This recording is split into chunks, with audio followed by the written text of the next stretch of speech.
Hello, नमस्कार. Welcome to Arthaniti. मी गजानन बसके.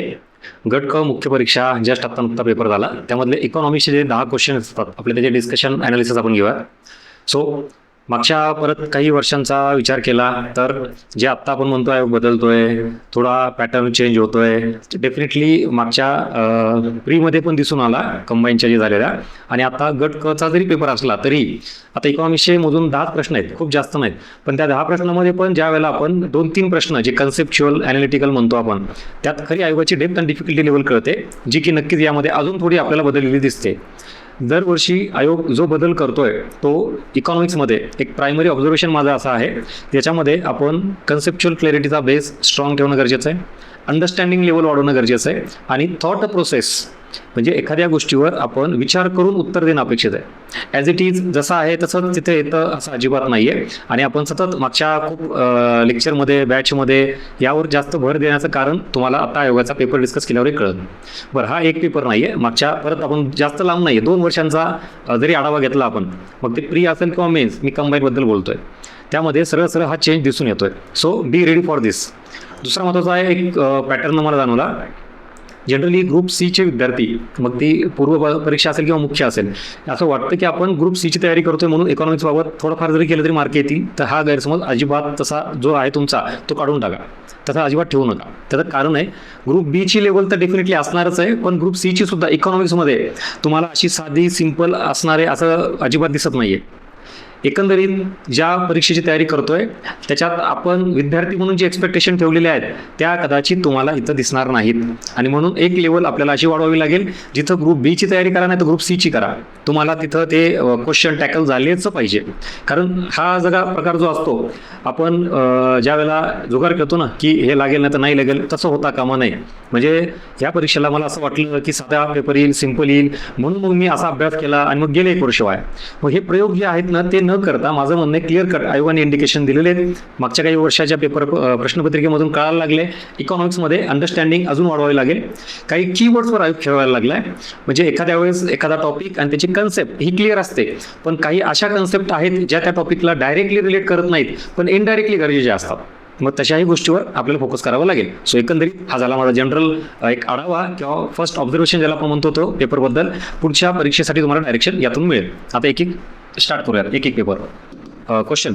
त्यातला पहिला हा इन्फ्रास्ट्रक्चरवरचा होता, आणि त्यातही झाला थोडा करंटच्या अँगलने आपण म्हणू. सर इन्फ्रास्ट्रक्चरवरचा जो रोडवरचा प्रश्न असतो विचारला जातो आपल्याला, त्याच्यामध्ये सुवर्ण चतुर्भुज ज्याला आपण हे इथं क्लिअर कट वेगवेगळ्या सिटीमध्ये जोडणारा गोल्डन क्वाड्रिलॅटरल प्रोजेक्ट म्हणतो, त्याची सुरुवात कधी झाली विचारलेली आहे. ह्याच्यात क्लिअर कट जे नावं आहेत ह्याच्यामध्ये ज्या वेळेला सुरुवात झाली तेव्हा पंतप्रधान वेगळे होते, आणि हा प्रोजेक्ट जस्ट आत्ता मागे काही वर्षांपूर्वी पूर्ण कंप्लीट झाला तेव्हा पंतप्रधान वेगळे होते, म्हणजे 2012ला.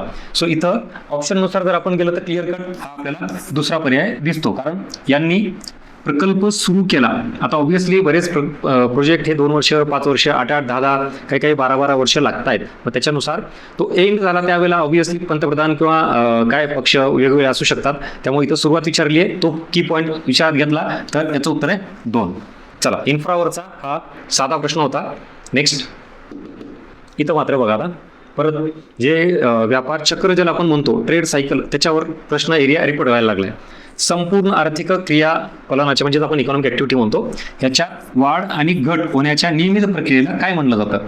ऑप्शन नीट बघा, trade cycle, economic life cycle, production cycle आणि मॉनिटरी सायकल. प्रश्न सोपा अभ्यास केल्यानंतर सुद्धा आपल्याला असं वाटतं की नाही इझिली ट्रेड सायकलबद्दल आहे.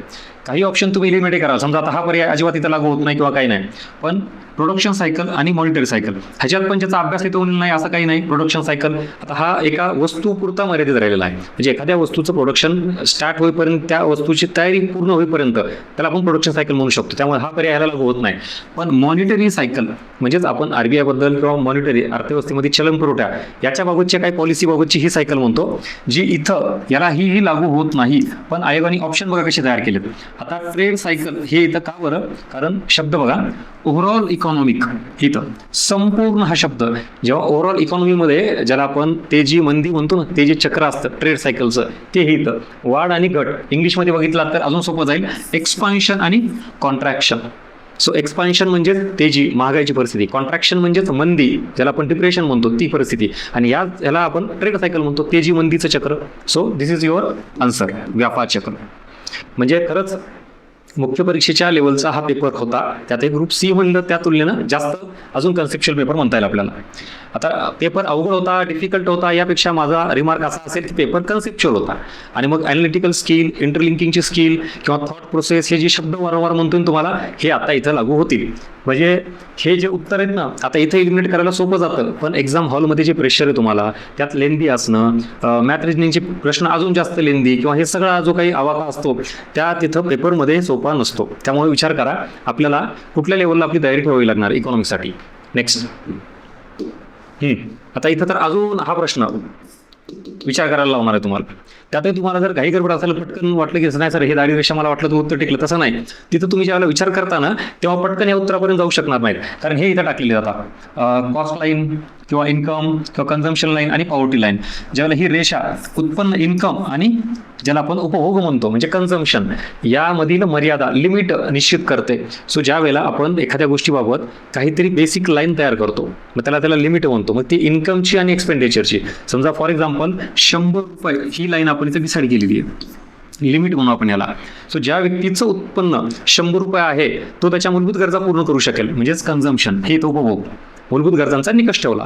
ह्याचा अर्थ दुसरा असाच होतो की मग त्या व्यक्तीची आपण इन्कम लिमिट सुद्धा लॉक करून टाकली ना, जी किती पाहिजे, 100 पाहिजे. सो एक्झॅक्टली ह्या दोघांचाही अर्थ हा होतो, ज्याला आपण याचा दारिद्र्य रेषा म्हणतो, पॉवर्टी लाईन. आता इकडं मात्र काय आहे, कॉस्ट लाईन, इन्कम लाईन, ह्या कन्सेप्टच वेगळ्या आहेत. इथं तुम्ही कॉस्ट ज्या वेळेला म्हणता ना, तेव्हा लेबर वगैरे किंवा ते प्रोडक्शनच्या साईडने येतं. एखाद्या वस्तूच्या उत्पादनाबाबतची ती एक आयसो लाईन, ज्याला आपण समभाग म्हणतो, ती पकडलेली असते. इकडे इन्कमचं असतं. ठीक आहे. So clear, this is your answer, poverty line. पण मग विचार करा कुठल्या लेवलचे ऑप्शन्स आहेत. आणि साधी दारिद्र्य रेषा ही जरी कन्सेप्ट असेल तरी विचारण्याची पद्धत बघा. आपल्याला आधी ट्रॅडिशनल वेनी जी दारिद्र्य रेषा आपण वाचलेली असती, समजून घेतलेली असती, बियॉन्ड दॅट किंवा दारिद्र्य टॉपिक हा आपण फक्त समित्यापुरतं मर्यादित ठेवतो किंवा सापेक्ष निरपेक्ष दारिद्र्यापुरतं मर्यादित ठेवतो. तुम्ही जर आपले युट्यूबचे लेक्चर किंवा बॅच बघितले असाल, आठवते का, आपण पॉवर्टी लाईन, दारिद्र्य रेषा ही सुद्धा कन्सेप्ट फार डिटेल इलॅबोरेट करतो. किंवा आपलं इकॉनॉमिक गाईड बुक बघा, तुम्हाला दारिद्र्य रेषेबद्दलचं मला वाटतं ऑलमोस्ट एक 2-3 पॅरेग्राफ दिसतील किंवा एक अर्धा पेज दिसेल, जिथं फक्त आणि फक्त मी दारिद्र्य रेषा एक्सप्लेन केलेली आहे. याचा अर्थ असा नाही की तो सोर्स आहे ॲज इट इज तसा आलेला आहे, विषय तो नाही, पण आपल्याला आता एका शब्दावर, एका कन्सेप्टवर किती व्यवस्थित अभ्यास करावा लागेल हे इंडिकेशन्स आहेत. बाकी तुम्ही ठरवा काय करायचं त्याला. चला नेक्स्ट. इथं सुद्धा आता हा प्रश्न ऑब्विसली POQ बेस आहे. बरेच जण असं म्हणतात सर POQ रिपीट झाला, मग रिपीट झाला तरी तो आला का, हे पण बघ ना. पण रिपीट होण्याचं प्रमाण किती असतं बरं, ते कशा पद्धतीने होतं, हा सगळा आधीचा विचारलेला पार्ट आहे. ॲब्सोल्यूट कॉस्ट थेअरी आणि कंपॅरेटिव्ह कॉस्ट थेअरी असे 2 प्रकार आहेत. रिकार्डो आणि ॲडम स्मिथ यांनी या 2 थेअरी मांडलेल्या आहेत इंटरनॅशनल ट्रेड संदर्भात. इथं ॲडम स्मिथ यांच्या मते 2 देशामध्ये आंतरराष्ट्रीय व्यापार होतो, कारण याचा ॲब्सोल्यूट डिफरन्स इन कॉस्ट. साहजिक आहे 2 देश आहेत, त्या 2 देशामध्ये जी वस्तू तयार होते, तर यांचं असं म्हणणं, ही थेअरी अशी सांगते की जर आपण इफेक्टिव्हली आणि कमी कॉस्टमध्ये एखादी वस्तू तयार करत असेल तर तीच आपण तयार केली पाहिजे. दुसरी वस्तू आपण आयात केली पाहिजे. आणि मग हा कॉस्टमधला फरक आहे. म्हणजे 100 रुपयाला ही वस्तू आपण तयार करत असेल आणि अमेरिकेत दुसऱ्या देशात 80 रुपयाला मिळत असेल, तर हा डिफरन्स आहे. मग इथे क्लिअर कट 2 देशामधील आंतरराष्ट्रीय व्यापार होतो. कशामध्ये, हे इथं 2 देशामध्ये. कारण का, कॉस्ट, मग ॲब्सोल्यूट डिफरन्स इन कॉस्ट म्हणजे त्या दोघांच्या वस्तूंच्या किमतीमधील फरक. बरं, मग पुन्हा डेव्हिड रिकार्डोने अजून एक मांडलेली कंपॅरेटिव्हली, म्हणजे तुलनेने. मग आता आपल्या ज्या वस्तू तयार होतात तशाच वस्तू दुसऱ्या देशात तयार होतील ना, त्यातल्या आपण इफेक्टिव्हली आणि कमी कॉस्टमध्ये करतो का दुसरा देश करतो, त्याच्यानुसार ते आयात निर्यात डिपेंड राहते. दिस इज ऑल अबाउट ज्याला आपण थेअरी म्हणून किंवा अर्थतज्ञांच्या सिद्धांताबाबतचा एक एरिया म्हणून हे इथं तुम्हाला क्लिअर केलेलं आहे. So absolute difference in cost. बघा, साधा प्रश्न होता, ज्या थेअरीबद्दल आपण याच्या आधी वाचलेलं असतं, पण विचारण्याची पद्धत ह्याला म्हणायचं तिथं ऑन दी स्पॉट काहीतरी विचार करून उत्तर देणं. ठीक आहे, चला नेक्स्ट. आता इथं परत एकदम सिंपल, म्हणजे काही प्रश्न तर तुम्हाला अजिबात चुकतात कामा नये. खालीपैकी महागाईचे चलनवाढीचे प्रकार कुठले, तर सगळे प्रकार आहेत. त्यातले हा जो शब्द आहे ना, गॅलोपिंग किंवा रनिंग, हे बऱ्याच सोर्सेसमध्ये एक वापरला जातो, काही सोर्सेसमध्ये वेगळा वापरला जातो, पण हे वेगवेगळे रेट आहेत. आपण ज्याला म्हणतो ना, सुरुवातीला 3% पुन्हा 3 ते 10, मग 10 ते 20% आणि 20%पेक्षा जास्त. So all of the above साधे हे एकदम बेसिक प्रकार आहेत. म्हणजे मुख्य परीक्षेला असलो तरीही आपल्याला साध्या एरियावर सिंपल, 1 लाइनर, बेसिक कन्सेप्ट किंवा बेसिक फॅक्ट्स ह्याच्यावर सुद्धा कमांड पाहिजे. म्हणजे हा प्रश्न चुकला म्हणजे डायरेक्ट स्पर्धेतून बाहेर पडतो बरं का आपण. एकदम सिंपल 1 लाइनर. नेक्स्ट. हां, आता इथं परत तुम्हाला भारतातील बेरोजगारीच्या प्रमाणाबाबत कमी करण्यासाठी विविध कार्यक्रम राबवण्यात आलेले आहेत. म्हणजे गव्हर्नमेंट स्कीम त्यातही इथं जरा तुम्हाला अजून टेक्निकल एरिया विचारलेला आहे. विशेषतः तुम्हाला पंचायत राज किंवा आपलं सगळं स्थानिक स्वराज्य संस्था हे नीट माहिती असणं अपेक्षित आहे. त्यात स्कीम आणि त्या स्कीमचं इम्प्लिमेंटेशन, म्हणजे जनरली आतापर्यंत स्कीम बाबत काय करायचो आपण, त्याचा ऑब्जेक्टिव्ह, त्याची सुरुवात. आता मात्र इम्प्लिमेंटेशन, एखादी एजन्सी म्हणून आपण किंवा ती संस्था किंवा ती ॲक्च्युली ऑथॉरिटी ती कोण आहे, काय करते. सो बऱ्यापैकी स्थानिक स्वराज्य संस्थाचा एरिया सुद्धा तुम्हाला इथं कामाला येतो. आणि याच्यात क्लिअर कट हे दोन्ही विधान बरोबर आहेत, प आणि ब. इथं एक लक्षात घ्या, हा ग्रामीण भागातील ज्याला आपण ट्रायसेम म्हणतो, हा ट्रायसेमचा जो काही योजनेचा भाग होता तोही बऱ्याच जणांना माहिती असतं, पण इथं IRDPच्या अंतर्गत येतो हा एक मुद्दा आहे. मग कदाचित ते माहिती नसेल आपल्याला, तिथपर्यंत आपण पोहोचलो नसेल तर आपण हे कदाचित चुकीचे ठरवतो, कुठला पहिला वाला. पण हे इथं नीट लक्षात घ्यायचं, वाचण्यामुळे घाई गडबडीत होता कामा नये. किंवा सुरुवात जरी म्हणलं तर 78-79ला सुरुवात झाली IRDPची आणि इथं 79 म्हणलेलं आहे. म्हणजे असे काही जे बारकावे आहेत ना आपल्या वाचण्यात थोडे 19-20 असतात, त्याच्यामुळे कदाचित आपण हे चुकीचे ठरू शकतो. एकंदरीत हा सगळा प्रकार छोट्या ज्या गोष्टी आहेत त्या आपण परफेक्ट जर केल्या तर इथं चुकण्याची शक्यता कमी होऊन जाते. आणि जर आपण कन्फ्युजनमध्ये राहिलो तर मग 78 आहे असं वाटतं IRDP, आणि ॲक्च्युली हे IRDP विचारलं तर याच्या अंतर्गत येतं असं म्हणलेलं आहे. हे जे वाक्यरचना आयोगाची समजून घेणं, कशाच्या अंतर्गत काय येतं, ट्रायसेमचं विचारलंय की IRDPचं विचारलंय, आणि वर्ष कशाचं दिले नेमकं, या कन्फ्युजनमुळे बऱ्याच विद्यार्थ्यांचं चुकलंय. म्हणजे माझ्या ज्याच्यासोबत आता बोलणं झालं की बरेच विद्यार्थ्यांनी मेसेज किंवा काय केलं ह्याबद्दल, ते हे असा सगळा प्रकार आहे. सो हे दोन्ही इथं बरोबर आहे. चलो नेक्स्ट. बजेट आणि सर्वे. चला, भलेही आता या वर्षीच विचारलं नाही, आता तो आयोगाचा अधिकार आहे, किती वर्षात विचारायचं. पण आपलं काम आहे, जर आपण विद्यार्थी असाल तर जेवढं शक्य आहे तेवढं आत्ताचं ह्या वर्षाचं बजेट करायचं, आणि जर थोडं मागचं वेळ भेटला तर जाऊन बघणं अपेक्षित आहे. हे मागच्या काही वर्षापासून आयोगाचं दिसतं, ठीक आहे. पण आता हा प्रश्न साहजिक आहे, तुम्हाला जरी समजा असं वाटलं की जुना आहे म्हणून नाही आला, हरकत नाही. पण मग विषय हा येतो, असे 1-2 प्रश्न असतात, एक तर जुने, रँडमली किंवा आउट ऑफ बॉक्स. बरं, त्याला सोडून तुमचे मार्क आले पाहिजे. बऱ्याच जणांचं असं असतं की सर मग आम्ही जुनं बजेट करावं, माझं म्हणणं ठीक आहे, नको करू बाबा. पण मग असे प्रश्न 1 किंवा 2 सोडले तर बाकी प्रश्नांचं काय, ते तर मात्र आपल्या आवाक्यातले होते, कन्सेप्टचे होते. आपला प्रॉब्लेम हा आहे की कन्सेप्टचे साधे सिंपलही चुकतात, हे तर यायचा विषयच येत नाही, आणि त्यामुळे 10 पैकी 4 आणि 5च उत्तरं बरोबर येतात, जे की काही विद्यार्थी 6, 7, इव्हन 8 पर्यंत मार्क आणलेले आहेत. त्यामुळे विचार करा, हे आपल्या आवाक्यात नाही, मान्य, फार जुनं जाऊन वाचणं अपेक्षित नाहीये, पण हा नाही आला तर मग आधीचे यायला पाहिजे होते. चला, हा सरळ इथं पर्याय क्रमांक 2 आहे. आता इथं मी फुल फॉर्म बद्दल बऱ्याच जणांना सांगत असतो आधी की तुम्ही बऱ्यापैकी फुल फॉर्म सुद्धा करा. जर ह्या मिष्टीचं फुल फॉर्म जरी माहिती असलं की हे मँग्रोव्ह बाबतीतला एक इनिशिएटिव्ह आहे, ज्याला आपण खारकुटे वने म्हणतो, आणि त्याबद्दल मग हे येत आहे. ह्याच्यात पण हे 2 ऑप्शन बघा इलिमिनेट होतात, पण इथं सुद्धा हे वेटलँड म्हणजे पाणथळ, इथंही बऱ्याच जणांना कन्फ्यूज होत असेल, कारण तो तुम्ही जर नीट एन्व्हायरमेंटचा पार्ट वगैरे बघितला तर ते दोन्ही गोष्टी रिलेटेड आहेत जवळपास ऑलमोस्ट. म्हणून पर्याय टाकताना सुद्धा आता काही जणांनी एक जर निवडला असेल तर विचार करा, कन्फ्युजनमध्ये घाई गडबडीमध्ये असं होता कामा नये. म्हणून ऑप्शन सुद्धा किती क्लोज टाकता योग आणि कन्फ्यूज होतं याच्यासाठी काळजी घेतली पाहिजे. नेक्स्ट, योग्य जोड्या लावा, प्रत्यक्ष कर, अप्रत्यक्ष कर. आता इथं थोडं हे समजून घ्यायलाच बऱ्याच जणांचा टाइम गेला बरं का. विचार करा, प्रश्न साधा आहे, सिंपल आहे, पण ते जोड्या लावामध्ये टाकलाय. हे जर वाक्यात टाकलं असतं तर पटापट आपण ठरवलं असतो काय प्रत्यक्ष कर कुठला आहे, अप्रत्यक्ष कर कुठला आहे. इथं मात्र ह्या जोड्या लावायच्या. ह्याच्यात हे कळतं वस्तू सेवा कर इनडायरेक्ट टॅक्स आहे, हे डायरेक्ट टॅक्स आहे. पण इथं परत आता हे शिल्कीचं अंदाजपत्रक हे ह्याला, आणि मग दंड व शुल्क हे काय करेक्टर उत्पन्न. आता ह्या गोष्टीनं ह्याचं ॲप्लिकेशन विचारलंय. म्हणजे ॲक्च्युली हा जो आहे ना सरप्लस बजेट ज्याला आपण म्हणतो, काय तर हे चलन वाढण, ह्याचा काय संबंध लावलाय इथं बघा, तुम्हाला इंग्लिशमध्ये अजून सोपं पडेल. हे सरप्लस बजेट आणि हे चलन वाढ काय, म्हणजे तिथं भलेही तुम्ही जोड्या लावामध्ये सर आम्हाला नाही बाकीचं कळालं आणि मी उत्तर काढलं, मान्य आहे. पण जर हे असं तिथं जमलं नाही तर कदाचित त्या एका याच्यामुळे तुमचं उत्तर चुकू शकतं. चला, सो याचं उत्तर आहे इथं 3. साधा सिंपल होता, हा सुद्धा न चुकता तुम्हाला यायला पाहिजे होता. Next, just minute. हां, आता अजून जास्त टाइम कन्झ्युमिंग होता, विचार करायला लावणारा. म्हणजे मी परत जे आता पेपर झाल्यानंतर मेसेज तुमचे फोन येत आहेत त्यांच्याशी बोलल्यानंतर मला जाणवलं की 2 ते 3 वेळा वाचला हा प्रश्न. कारण का ह्याच्यातून अर्थ काढत कसा निघू शकतो. प्रश्न बघा काय, भारतातील रोजगारी संदर्भात खालील विधाने विचारात घ्या आणि बरोबर कुठलं विधान बघायचं. भारतातील असंघटित क्षेत्रात रोजगारी जास्त आहे. आता बजेट आणि सर्वे परत किती गरजेचं आहे. तुम्हाला नसेल तर कुठं बजेट सर्वे विचारले. अरे आकडेवारी तर माहिती पाहिजे ना. म्हणजे देशामध्ये जे काही एम्प्लॉयमेंट जनरेट होतं किंवा एम्प्लॉयमेंट आता आहे समजा रोजगारी व्यक्ती, त्यापैकी मॅक्झिमम वाटा हा अनऑर्गनाइज सेक्टरचा आहे. म्हणजे आपल्याला असंघटित क्षेत्र खूप जास्त मोठा रोजगार देतं as compare to organize sector. त्यामुळे हे पहिली विधान बरोबर ठरतं. भारतातील असंघटित क्षेत्रात रोजगारी जास्त आहे. बिलकुल. आता भारतात सौरस्नापक बेरोजगारी हे तर कन्फर्म आहे, शुअर आहे. भारतात सौरस्नापक बेरोजगारी, आता ज्याला सौरस्नापक बेरोजगारी नाही माहीत तर ते भारतात आहे का नाही नाही सांगू शकणार. म्हणून परत कन्सेप्च्युअल क्लिअरिटी विथ ॲप्लिकेशन. बघा एकंदरीत तुम्हाला या सगळ्या गोष्टी एक एक एक एक टप्पा ज्या वेळेला आपण अभ्यास करतो परीक्षेचा, तर अर्धवट माहिती असणं हे आपल्याला घातक ठरतं. एकतर तुम्हाला इथं आकडेवारी म्हणजे थोडं बजेट आणि सर्वे याच वर्षीच असलं पाहिजे असं काय नाही, कारण हे बऱ्याच वर्षापासून ट्रेंड सारखं आहे. इथं मात्र संरचनात्मक बेरोजगारी काय ही नाही विचारलीत, पण ती भारतात आढळते का हे विचारलंय, म्हणजेच ॲप्लिकेशन. ते हेही बरोबर आहे, कारण जनरली आपल्याला विकसनशील आणि अविकसित देशात हे दिसून येतं. मग भारत हा विकसनशील देश आहे. Statement is correct. आता आर्थिक उदारीकरणामुळे रोजगार वाढला. सो आर्थिक उदारीकरण कधी झालं, 1991ला, किंवा अजूनही बरेच इनिशिएटिव्ह त्याच्यामध्ये चालूच आहेत लिबरलायझेशनचे. मग याच्यामुळे काय झाला, फायदा झाला का, झाला ना. मोठ्या प्रमाणामध्ये आपण काय केलं, वेगवेगळ्या इन्व्हेस्टमेंटला चालना दिली. देशांतर्गत खाजगी असू द्यात, परकीय खाजगी गुंतवणूक असू द्यात, FDI, MNC कंपन्या, बरं वेगवेगळ्या सेक्टरला आपण ओपन केलं. बँकिंग सेक्टरला, प्रायव्हेट सेक्टरला ओपन केलं. इन्शुरन्स सेक्टरसाठी सुद्धा आपण प्रायव्हेट सेक्टर ओपन केलं. अशा N नंबर ऑफ गोष्टी आहेत. त्याच्यामुळे काय झालं की आर्थिक उदारीकरण केल्यामुळे रोजगार वाढला. Statement is also correct.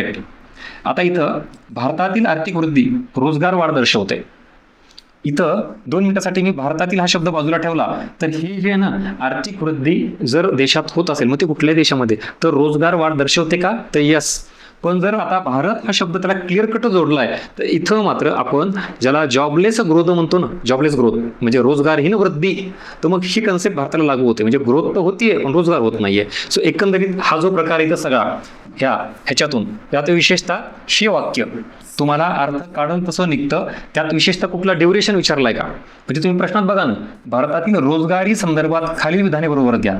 ना ड्युरेशन सांगितलंय स्पेसिफिकली, किंवा LPG पॉलिसीला जोडून, किंवा नंतर कुठला काही जनरल आणि रोजगार संदर्भात आहे. सो इथं 2 उत्तरं निघू शकतात. एक म्हणजे अ आणि ब शुअर आहे, ह्याचा विषयच येत नाही. मी आता तुम्हाला कन्फर्म सांगतो. इथं मात्र वेगवेगळ्या ह्याच्यात आकडेवारी वेगळी आहे. किंवा आर्थिक उदारीकरणात रोजगार वाढला का, तर वाढला, पण काही स्पेसिफिक सेक्टरमध्ये वाढला. त्यातही तो तात्कालीन वाढला, परत त्याचे निगेटिव्ह परिणाम दिसायला लागले. असं मला याला काउंटर स्टेटमेंट सुद्धा आहेत आणि विथ प्रॉपर सोर्स. हे सगळं मी तुम्हाला काय सांगितलं, ह्याच्या शक्यता सांगितल्यात. आता मात्र जर फक्त प्रश्नात हा एक की फॅक्टर पकडला, so this is your answer वरील सर्व. आणि मग नाही तर हा वाला एक पर्याय. आता आयोगाच्या याच्यावर आहे की आयोग कुठला कसा सोर्स आहे वापरला आहे त्याच्यानुसार, पण आपल्याला आपल्या अभ्यासाच्या आधारावर हे अशी उत्तरं काढता यायला पाहिजेत. मग त्याला काही आकडेवारीचा बेस आणि काही या गोष्टीतून नेमका अर्थ काय घ्यायचा, हे तिथं ऑन दी स्पॉट. ठीक आहे. आता ज्यांनी काय उत्तर दिलं त्याच्यापैकी हे 2च पॉसिबल आहेत. त्यातही मी जास्त मोस्ट प्रोबेबल इकडे जाईल, कारण सरळ सरळ प्रश्नात तुम्हाला रोजगाराच्या संबंधित म्हणलेलं आहे ते इकडं. आणि मग हा वाला पर्याय ज्यांनी दिलाय त्यांनी होप ठेवायला हरकत नाही. बघू आता आपण आन्सर केल्यानंतर पुढं. चला नेक्स्ट. परत आपण आठवते का HDI, ISDI, GDIचे आपण निकष व्यवस्थित पाठ करून घेतो. काय त्याचं कारण आहे, तर हे कारण आहे. आता याच्यात तुम्हाला सर काय लगेच उत्तर आलं ना, थांबावा, लगेच उत्तर नाही. इथे ज्यावेळेला बहु आम्ही दारिद्र्य विचारलं ना, आरोग्य शिक्षण, शिक्षण आरोग्य, शिक्षण आरोग्य शिक्षण. आता भले ठीक आहे माहिती पाठ आहे, पण तिथं त्या एक्झाम हॉलमध्ये कन्फ्युजन होणार का, ऑप्शन कसे आहेत बघा. त्यामुळे सरळ याचं उत्तर एकच आहे, नो डाऊट क्लिअर. पण ऑप्शन कसे टाकले आणि काय आपण तिथं कन्फ्युज होऊन उत्तर चुकू शकतो का, ही शक्यता आहे इथं. Yes. So this is all about 10 question of economics. आपल्याला मुख्य परीक्षेला जर सामोरे जायचं असेल तर अशा पद्धतीनं एवढी डेप्थ आयोगाला अपेक्षित आहे आणि तशा पद्धतीनं अभ्यास करणं गरजेचं होतं. बाकी आता तुम्ही काय उत्तर दिले काही नाही, आयोग काय उत्तर देईल हा सगळ्या नंतरचा पाठ राहिला.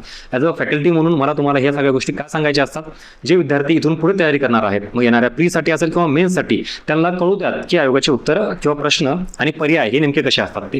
बाकी आता ज्यांनी तुम्ही दिले काय स्कोर आहे, किती उत्तर आली इकॉनॉमिक्सचे, ज्यांनी आपली बॅच केली होती मेन्सची किंवा टेस्ट सिरीज, काय आउटपुट मिळालं, कशा पद्धतीने हे सगळं आहे आपल्या टेलिग्रामला विथ सोर्स सगळं टाकलेलं आहे. आपल्या सोर्समधून किती प्रश्न आलेत काय हे टेलिग्राम अर्थनीती बाय गजानन बसके जाऊन बघा. वर प्रश्न आणि खाली आपल्या पुस्तकातला कंटेंट किंवा बॅचमधला तो तुम्हाला टाकलेला आहे. आणि मी नेहमी एक वाक्य सांगतो on record, as it is येण्याचा प्रकार बंद करा ते आता की हे आलंय. मी नेहमी सांगतो अंडरस्टँडिंग वाढवा, कन्सेप्ट क्लिअर करा, वाक्यरचना शब्दरचना बघा ना, तुम्हाला तिथं कन्सेप्ट समजल्यानंतर ते उत्तर देता येईल. कुठून डायरेक्ट त्या पुस्तकातून वाक्य उचललं आणि टाकलं फ्रेम केलं असं होत नाही. त्यामुळे परत एकदा कन्सेप्ट आणि बेस हा स्ट्रॉंग असणं इकॉनॉमिक्सची डिमांड आहे आणि ती फुलफिलमेंट केल्याशिवाय रिझल्ट येत नाही. हे काळ्या दगडावरची पांढरी रेष झाली आता. बाकी तुम्ही ठरवा काय करायचं आहे आणि आपल्या अर्थनीती पॅटर्नचा फायदा होतोय का, होत असेल तर नक्की कमेंट बॉक्समध्ये मेन्शन करा. यूट्यूब चॅनल सबस्क्राईब करा, व्हिडिओला लाईक करा. येणाऱ्या परीक्षेसाठी अजून काही इनपुट्स मी नक्की देईन. चलो, सो भेटूया पुढच्या व्हिडिओमध्ये. Thank you so much.